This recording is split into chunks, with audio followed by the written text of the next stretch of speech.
Hello, hello, hello. Welcome back to Pinky Hooks. I am Shonya Lancaster, your host, and I decided to record another random video. It's kind of like a did you know? I was actually setting up to start recording this weekend's tutorials, and I had to paint my nails. And so while I was waiting for them to dry, I was just like, I'm old fashioned, y'all. I don't have one of those machine gels where, or was it gel machines or something, whatever it is, the dryers that you stick your hands in at the little manicure place or whatever. I'm so tomboyish sometimes. Yeah, I'm just old fashioned. I paint them if I'm painting them, and then I just sit there and get spirit fingers. I'll be like, I still do the or if I'm in a real rush, I get the blow dryer and then I'll be like, zzz, I put it on cool and I'll be like, hurry up, hurry up. But I was just like, you know what? No, I took off a half a day because I was just like, I'm tired of working. I'm tired of working. I'm tired of working. Not to mention I pulled my back when I was lifting weights yesterday, trying to work out, get back into shape, but I did a little bit too much. So I was just like, I'm going to take a half a day and start recording segments of what is to come for this weekend and then for next week. And I figured while I was waiting for my nails to dry, I was just like, yeah, I'm going to sip on my coffee, and then I guess I was going to like talk to you guys like about, it's kind of like a did you know segment, because I was just like, I'm trying to reconnect and get back into the groove with you guys. And again, I know I keep thanking y'all. I can't stop thanking you guys enough for being patient. But I was just like, it would be fun. I was just like, I should like just have a quick did you know session about Pinky Hooks. So that's what this is. It's just a did you know. It'll be random. So yeah, I was thinking about that. Hold on. I was thinking about things that I guess I've experienced in life. And how we all start reflecting on things of our childhood, people we knew, who we were friends, who we were enemies with, that elementary school bully, things that frightened us when we were a child, just good and bad and good memories. And I don't know how I started thinking about it. I think when I was like doing my hair and makeup, I was just like thinking about the time when I was a candy striper. I used to be a candy striper. Yes, I did. Now, again, I will say this again. I feel comfortable saying I used to be a candy striper to my audience, to you guys, because of the amount of subscribers that I have that I know is in my age bracket, right? So you guys know what a candy striper is, but just in case I got any youngsters, any young bloods out there that is subscribed to my channel or decide they want to stop by, do you know what a candy striper is? It was volunteers, like at a hospital. And I don't know if they still have candy stripers today. Like, I don't know, like, if they still exist. I know that volunteers still exist at hospitals, but do they have the official candy striper name? Like, I had the uniform and everything. Me and my cousin Michelle, I would say, we might have been like 15. And I thought it was so cool because my dad, when I was growing up, he would not allow me to have a job when I was in school. He had a reason for it. I remember asking my dad, other than helping my mom at the beauty salon, like the shampoo girl or something, or she say, Cheyenne, go take off their nail polish so I can get ready to do their nails. And she would basically, my mom, she paid well too. She would pay me out of her tips. And that was about as much work as I can do. My dad's philosophy was, he felt like, Cheyenne, no, I just want you to enjoy your childhood. You don't need to work, because trust me, once you get out of school, you'll have the rest of your life to work. And damned if my dad wasn't, he was telling the truth, because y'all know that I'll be working a million hours.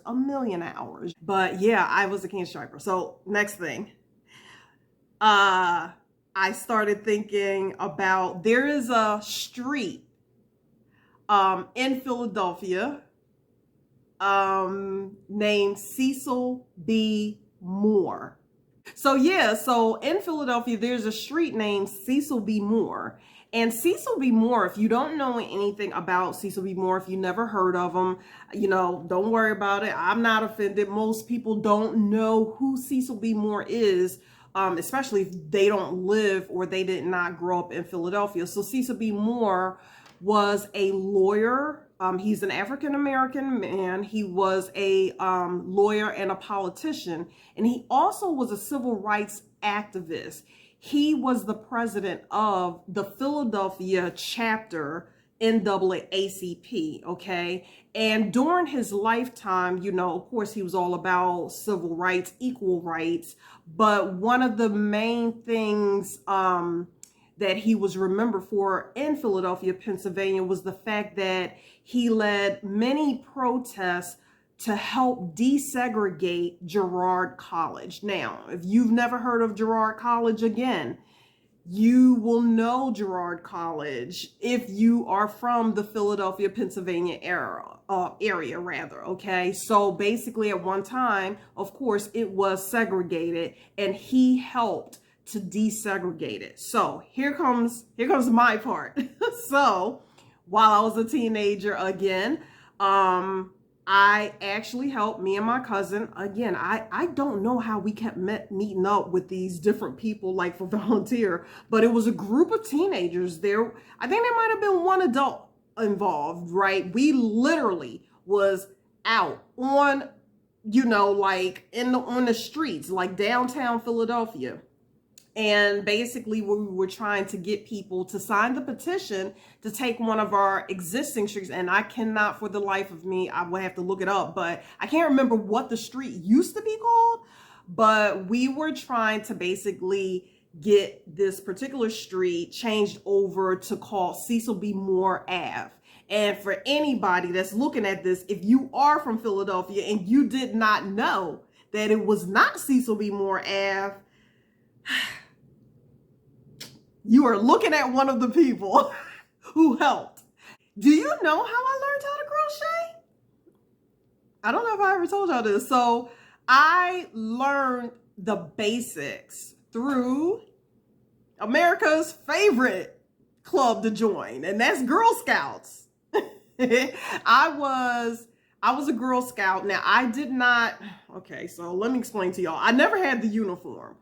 And if y'all like, Shonya, how could you have been a Girl Scout without the uniform? Because I grew up in Philadelphia, we weren't poor, but we weren't rich. And so in the urban, I'm talking about the heart of Philadelphia, you're not going to see a lot of black girls or black boys, little kids, who could afford the uniforms. I didn't have a uniform. But we were a real chapter. My aunt would take me to 52nd and Market to the West Philadelphia Public Library where we would meet. And she would try to make sure that I could go once a month. And yeah, I started off as a brownie, never had the uniform, eventually went to, became a Girl Scout or whatever. I'm telling you, it was real. I was a real Girl Scout. We just, in the urban area, it was very rare if you saw a black kid with the actual uniform. Yep. But anyway, yeah, I was a Girl Scout. And so I never forgot that after a while, my aunt was just like, Shonya, you have to take yourself. And I was terrified because I lived on 50th Street. And so we're talking about 52nd Street. So y'all might be like, oh, that's about 2 blocks, kind of, sort of. But if you've ever been to Philadelphia, the blocks, they can be small, but they can be really, really, really big. And it was just creepy for me to walk all the way up there. I was such a scaredy cat, y'all. But anyway, so yeah, I took myself, the one night that I actually took myself, or not night, but afternoon, I took myself we was learning how to crochet. They had this lady walking around and she was throwing out, she had like some bag of random, like, scrap yarn. And she gave everybody a hook. I cannot remember what size hook it was. I didn't understand. I didn't know there were size hooks. And she literally walked around. It had to be about 8 of us. And she was just like, we're going to start learning how to make a chain. She didn't say crochet. She just said a chain. Here we are with a hook and a piece of thread. And I was like doing it. And that was the first lesson. I mean, I came home. I was so proud. The chain, man, I'm telling you, you could play double dutch with the chain if you wanted to. Yup.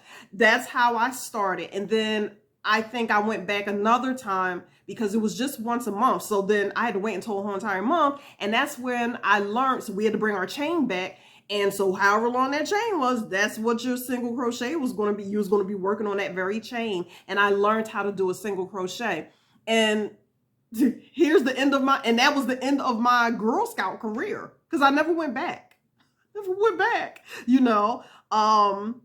And then I basically couldn't kind of let it go. Like I was using my aunt's twine. Like I kind of talked about this when I was doing a thread giveaway. There is a difference between thread and twine. I don't know what it is, but it really is. And she had a big spool and I used to be practicing on that. And it looked kind of crazy because I had that one hook and it was real fat and then, whatever. But then my aunt would take us to the libraries once a month on Saturdays to pick out whatever book we wanted to read. And I remember getting out this book on how to crochet. And I just went ahead and I literally read the book. I mean, it wasn't no fancy colors or anything like that. They had like little, like those old black and white sketches. And I was just like, all right, I'm gonna learn. So I think from that book, I learned how to do, I already knew how to do the single crochet, but I learned how to do the double crochet. I wasn't even doing half double crochet. I was like single and double crochet. Yup. So that's a fun fact. And because I said double Dutch, this is true. I promise you guys, I am not making up. So again, if you are from my generation, right? I grew up in the 80s. There was a song called The Double Dutch Bus. Y'all remember the Double Dutch Bus? Yes. So the artist to that song, his name is Frankie Smith. And you guys cannot begin to imagine when my Aunt Kathleen told me and my cousin, y'all know that's y'all cousin. He lived like a couple of blocks away from us. And we was just like, say what now? I'm talking about if you guys remember the Double Dutch Bus, right? And if you don't, I'm gonna see if I can get the link to drop it down in there so y'all can hear it or whatever. And it was a one-time hit. My cousin Frankie was a one-time hit.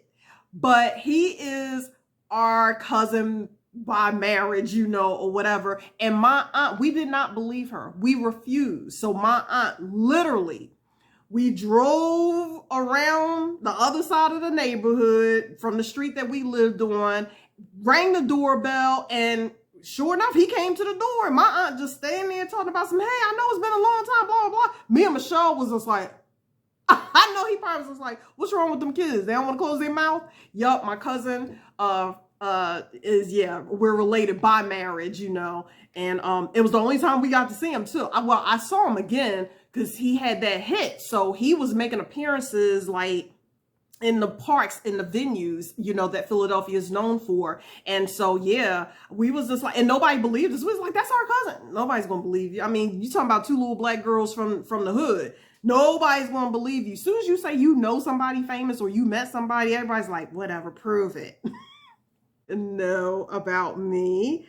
Okay, so I don't really talk about this much because I really have a lot of respect for veterans and people who go into the military, but now I've told y'all that my dad, served this country many years and decades in the Air Force, but I don't know what sparked it. I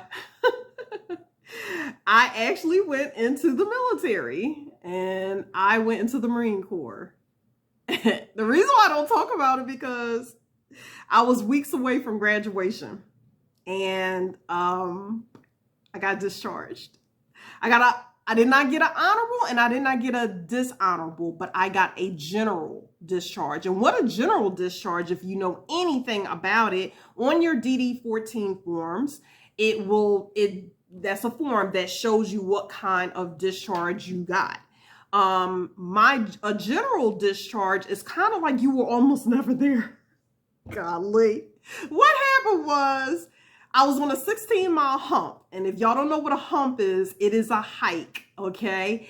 And it was a Black Flag Day. Now, Marines train either in Paris Island, which is the most famous place where Marines train, okay, which is in South Carolina, or they train what we call them the Hollywood Marines. They're in, I think it's San Diego, California. But we call them the Hollywood Marines because Paris Island is in a swamp. Like, it's gritty. You know what I'm saying? It's gritty, it's stinky, it's musty, it's just swampy, you know? And they warned us when we first got to boot camp. They was like, look, we need for y'all to be drinking water all the time, because I went in the hottest time that you could go. Like, I left for boot camp, like, I think it was like at the end of June. I went there and they kept saying, drink water all the time. They said, because you will get dehydrated and you could possibly have a heat stroke and die. And the canteens that they gave us, the water was awful. I cannot express to y'all the taste of the water from these canteens. So I was always good drinking it, but it's one particular day I did not drink, and we were going a 16-mile hump, you know, so this is just really a hike, and it was on a Black Flag Day. A Black Flag Day means that the temperature is, I want to say it is at 105 and above. You're talking about swamp. I'm not talking about the heat index. I'm talking about that is the temperature, 105. And so think about 16 miles. 16 miles with boots, you in your greens, which is what you civilians know as, you know, like the camouflage gear or whatever. You know, I got my hat on or whatever. You got that backpack, and you will never believe what's in your backpack, and you carrying your M16. That rifle got some weight to it, okay? You carrying all of that. God forbid if you was the one leading the platoon with the flag. Thank God I was somewhere in the middle, because I was a weight recruit. I'll get to that in a minute. Nevertheless, so they warned us. They said, if you pass out, this is what's going to happen. We don't care who's around. We are going to roll you over on your stomach, take down your pants and your underwear, and stick a thermometer up your butt so we can see your body temperature. And then when we get you to the infirmary or to the hospital, we're going to throw you in a big bathtub full of ice to calm you down. Basically put your body in a shock, and then, you know, depending on how your body reacts, you may have to go on a respirator, you may not, or whatever. Well, I kept playing around. The day before, I remember not really drinking water, and the next day, I don't know why I was shocked when I was like, because as you go from phase to phase, there's 3 phases of boot camp, you move to different platoons, you know, and so, yeah, I can laugh about it now, but at the time, I really thought I was going to die. Yeah, I had went through all different phases, you know, I mean, did all like my little courses and stuff like that. So I'm talking about like weeks, like I had already been fitted for my dress blues or whatever, went on a 16-mile hump. All I remember was standing, and next thing I know, just like they said, I was in a bathtub, just tons of ice being poured onto me, freezing, but I was going into shock because I literally had passed out. I passed out. And so, yeah, from a heat stroke, and they did it. And we were marching, we were on our 16-mile hump with male recruits.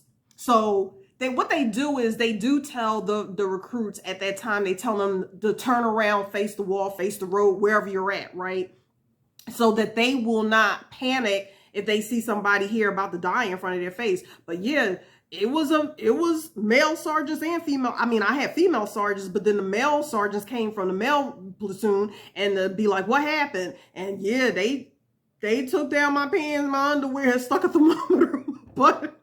God, look, this is so embarrassing, y'all. I'm trying to give y'all some insight to what happened. And then they was just like, oh, we got to take her to the hospital. I mean, my heart, but during that time, to be serious, my heart literally did stop for a few seconds, so they say. But next thing I know, after the ice shot, then I could not breathe without a respirator. So long before COVID, and people was just like, oh my God, they need respirators, I was on a respirator. And so because I was on a respirator for a couple of days, now what happened was, if you don't know anything about the Marines, you have to we're under the Navy. So you are part of the Navy. So I had a date to appear in court. Yeah. They didn't put me back with my platoon. My platoon is going on. They need to graduate in 3 weeks. Meanwhile, I'm kind of like in purgatory. It's like you're in between. And I literally had to wait like for a court date, because what they wanted to do was investigate, be like, how can a 21-year-old perfectly good, healthy person all of a sudden just drop with a heart problem from a heat stroke? And so what they did was they investigated. That means they sent back actual Marines to Philadelphia to speak to people from my high school, from my neighborhood, all kinds of stuff to make sure that I did not enter into the United States military under false pretenses. Meaning, like, did I really have a health condition and I didn't put it down? And so, yeah, and I mean, I was like basically like stuck on Paris Island. There was nothing I could, but I knew what the outcome was. They said, if we find any false pretenses, you will be locked up for so many, like my dad couldn't do anything. Like, I'm writing a letter. My dad had warned me, like, Shine, if you going down there, even though I'm in the Air Force, I can't help you. You are on your own. Hard-headed. You know why I defied my dad? Because my dad was just like, Shine, I think you should go in the Air Force. They're kinder to women, blah, blah, blah, blah. This is during a time when there was a TV show called Major Dad. If y'all remember the sitcom Major Dad was a Marine. I lied to y'all not. I was all about the Marines. Anything that my dad wanted me to do, I was just like, oh no, let me do the opposite. Just like my mom. My mom is Panamanian. That means she can, Spanish is actually her first language, okay? My mom was trying to teach me Spanish just to defy my mom. What do? I do the opposite. I take French. So, yeah, I was a respectful kid. My parents will tell you that I was not disrespectful, but I am still a child. I'm a teenager, right? So I'm just going to do whatever my parents said. I was just like, no, you want me to go north? I'm going south. You want me to go east? I'm going west. You want me to wear white? I'm wearing black. That was just me. What kid doesn't? But yeah, my dad was just like, Sean, I can't help you. And I had to stay there for another month. Like my class has graduated and gone. And I'm still stuck there on Paris Island. And I was thinking about my future, because I was just like, if I go before this Navy Medical Board and they say, no, you lied and I have no way of proving it. I had never been in a hospital. I wasn't even born in a hospital. I was perfectly fit. I just had a heat stroke. But eventually it came back, and they was just like, we grant you a general discharge. And what that means is like, it's kind of like you were never there, but you were. What that means is that I had to wait 4 years before I could come back if I wanted to come back. But then if I came back, I had to start all over again. And if you ever going through Marine boot camp, you don't want to start from the beginning. Forget that. You know what I'm saying? It wasn't like being left back and then I'm in the beginning of phase 3 and then I can graduate. There was different situations, right? I think you can. But nevertheless, yeah. And not only did I have to wait 4 years to rejoin the Marine Corps, if I wanted to say, Dad, all right, I'm going into the Air Force, I would not be able to join any armed forces for 4 years. So think about it, 4 years back as a civilian. By the time my 4 years is up, I was just like, man, please, I'm a civilian. I'm staying that way. But yeah, there's my story about the Marine Corps. How long? Okay, yeah, we got time. So anyway, hold on. Okay, the Marine Corps. Okay. What else didn't y'all know about pinky hooks? Okay. Oh, other thing too that y'all don't know. When I was young, I used to, like as you start learning words, right? And they start teaching you like there are certain, what is it? Is it suffix? Is that a suffix? prefix, suffix. I guess there are certain words that you add on to like a word, right? That will determine whether it's female or a male. That's what I'm trying to say. So, you know how like they was just like, okay, act. Act is the word. And then, if it's a male, it's an actor. Like if it's a female, it's an actress, right? So once I kind of got that in my head, like I thought I was really good with it. So I remember one time, you know how your parents ask you questions when you was a kid, just random questions. Your parents always ask you weird questions. Like, what do you want to be when you grow up? And I know y'all like, Shonya, that's not weird, but it was weird to me. What do you want to be when you grow up? I was asked that several times, but I remember I told my dad, I said, a pharmacist. And he's like, really? I said, yeah. I was just like, he's like, so that's what you want to do? You want to get the medicine? And I said, no. I said, a pharmacist, a female farmer. I thought it was pharmacist. That's what I thought. I was just like, I know I passed that course. I was like, I know I got it. What are you talking about? Oh my God. Yeah. Yup. Yeah. A weird kid. Like I was like super weird. When I say I was weird, like I was weird, like, you know how kids make mud pies? And then, you be like, I hope they don't eat it. Like, this is why I'm confused as to why everybody's getting sick nowadays from every single thing. Let me tell you some of the things that I've eaten in my life. And I pray to God that this don't come back and bite me. You know what I used to eat? You know how kids be like, oh, Jimmy's eating glue or something like that. I used to eat the flint off of matchsticks. Now, I know my dad don't know this about me. First of all, first thing you're going to say is, why was you even playing with matches? I ain't never played with them per se, but I would sneak and grab some matches, probably from my Uncle Arthur, because he used to smoke a pipe or whatever. Somehow I was getting my hands on matches, right? Now, there was this little girl named Marla that I used to play with when I was staying with my other aunt. She wanted to strike the match. And I was like, no, let's not do that. And I would take a match. I would like pull a match out the matchbook and I would take it and I would put it in between my teeth and I would like, and I would eat the flint. I don't know. It tastes good. It's nice and salty. It was just like a little afternoon treat. I would eat the flint off of matchsticks. That's a true statement. That's a true statement. Yeah, I would eat Alpo because in my mind, it said on the can, it was made out of corn, hash, or what's that, corned beef and stuff like that. And I'm like, okay, that's a human food. So I was just like, and they always look so excited. King, and then my aunt, she had a dog named Snoopy. And then she'd be like, Shonya, you want to feed Snoopy? Sure do. I sure enough do. I'd take me a big helping. Yes, I would. I was just like, tastes like cold roast beef and cold gravy. That's what it tasted like. Sorry. What else did I do? There was this one time that my dad, he was always a big fan of getting me to try things, when I was a kid.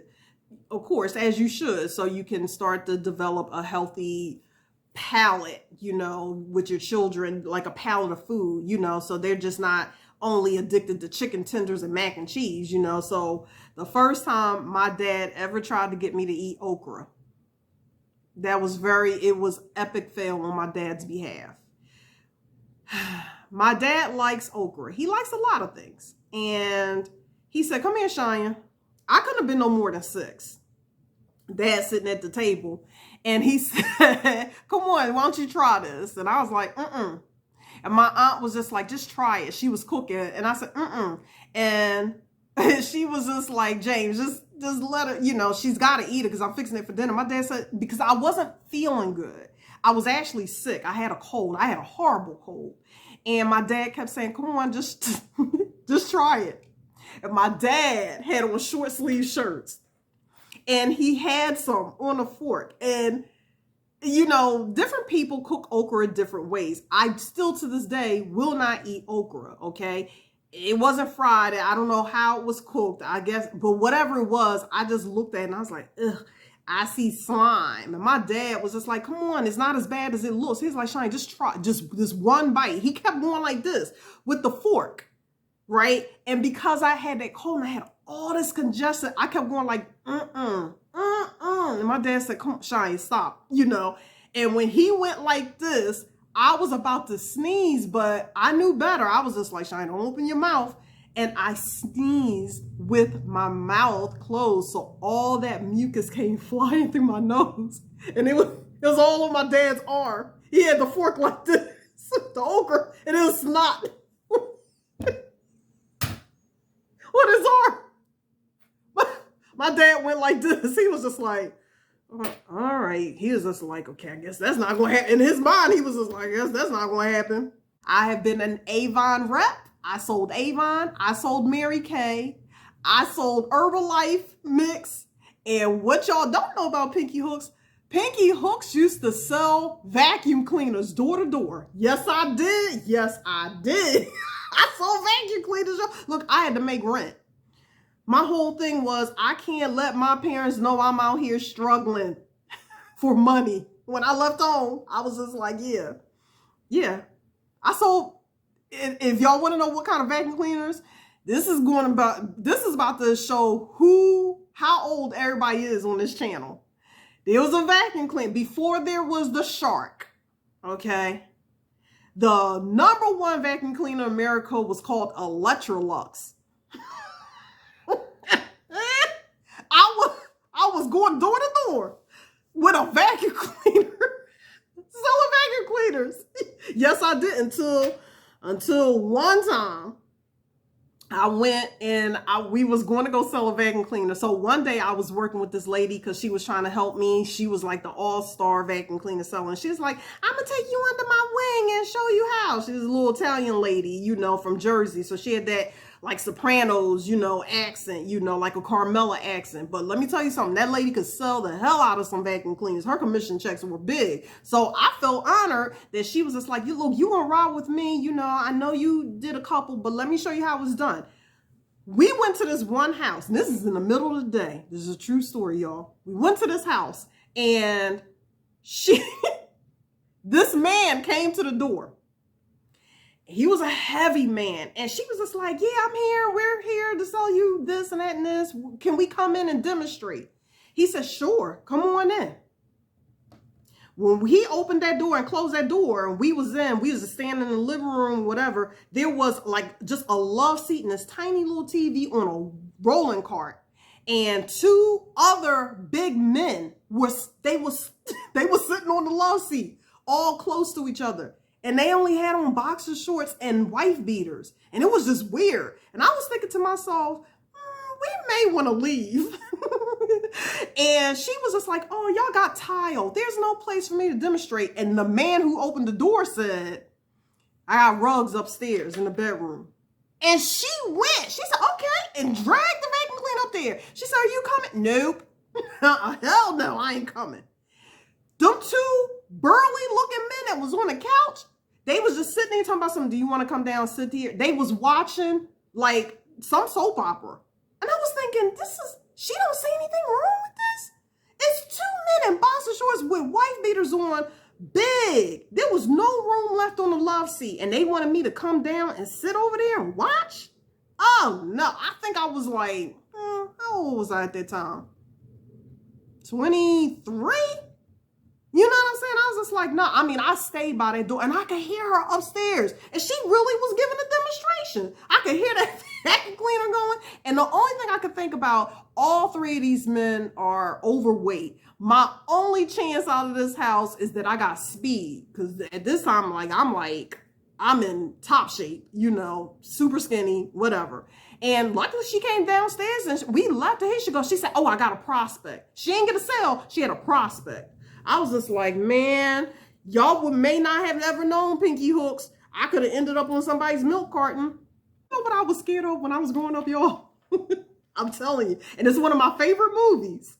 Now, I love The Wizard of Oz. I love The Wizard of Oz and I love The Wiz. But in The Wizard of Oz, I'm telling you, the one thing that would give me nightmares every single time. And I know everybody's going to be like, it was the flying monkeys. It wasn't the flying monkeys. You remember that scene when, when Dorothy, when she was in the field and she was picking apples. Remember, the apples was on the ground. Think about it. She was in the field picking the apples. And she's like, oh. And she went and stood up and went to go grab that apple from the tree. And that tree smacked her hand. Woo! And all of a sudden, the rest of the trees started talking. And they was throwing them apples at Dorothy. I'm telling y'all right now, I am terrified of that scene. I can get past it now.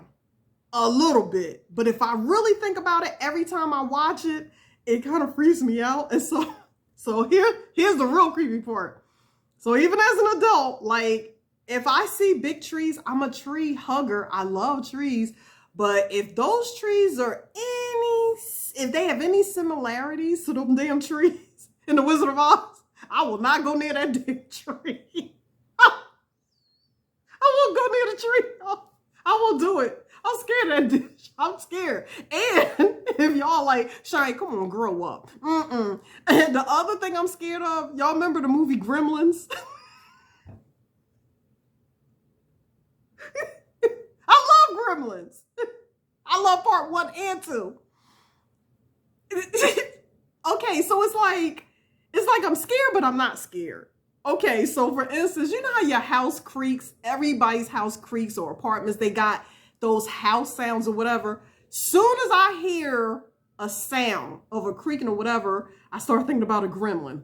Thank you for joining me for a Did You Know session. Now my nails are dry. Spirit fingers. And if y'all want to know about my jewelry, my mom, you know, I wear some of her jewelry sometimes. You guys just don't know it. I think I talked about a ring that I had on last time. It was a pink ring. Y'all see that? My mom made that. And she got skills. And then look, she made these earrings. Can y'all see? You might have to get up. And it matches this. Ah, my mom made that. That's right. She made this. Let me get up a little bit closer. I don't want to knock over. Yeah, she made that. And then the matching earrings. Yeah. My mom makes jewelry, folks. She make it for only the people that is willing to pay her for what she is worth in her time. But yeah, she's very, very, very talented woman. A lot of skills. My parents are super duper talented, and I'm so grateful that I am the product of their creativeness. So anyway, thank you for joining me. I hope you guys are doing well. Don't forget to tune in. I probably will post a picture like I did the last time. At first I was saying that I wasn't going to tell y'all what I was going to do for the next Pinky Promise, but you know what? I think that every time I do something for the Pinky Promise that I will do a community post so that you guys can see what's coming. So yeah, I think I'm going to do that. So it will air this weekend. I just don't know what day yet. And I think y'all gonna like it. It's simple, it's small, but it's cute. And I think y'all really gonna appreciate it. So anyway, I hope that you guys are having a great day. I will be seeing you guys soon. Take care of yourselves. Oh, wait, before I forget, if this is your first time watching and you like what you see, please hit that like button and subscribe. Please like it, folks. Like it. Like. But don't like it if you don't like it. But I want you to like it. Just like it. Like and subscribe. I'll talk to you guys later. Bye-bye.